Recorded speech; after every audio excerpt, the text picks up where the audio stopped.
اور ان میں سے اکثر کو آپ گناہ، زیادتی اور حرام کھانے کے لیے دوڑتے ہوئے دیکھتے ہیں۔ کتنا برا کام ہے جو یہ لوگ کر رہے ہیں۔ ان کے علماء اور فقہا انہیں گناہ کی باتوں اور حرام کھانے سے منع کیوں نہیں کرتے؟ ان کا یہ عمل کتنا برا ہے۔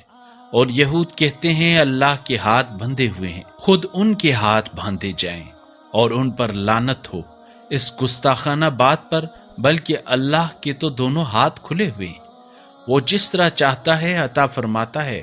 اور اے رسول، آپ کے رب کی طرف سے جو کتاب آپ پر نازل ہوئی ہے وہ ان میں سے اکثر لوگوں کی سرکشی اور کفر میں مزید اضافہ کرے گی، اور ہم نے قیامت تک کے لیے ان کے درمیان عداوت اور بغض ڈال دیا ہے۔ یہ جب جنگ کی آگ بھڑکاتے ہیں تو اللہ اسے بجھا دیتا ہے، اور یہ لوگ زمین میں فساد برپا کرنے کی کوشش میں لگے ہوئے ہیں، اور اللہ فسادیوں کو دوست نہیں رکھتا۔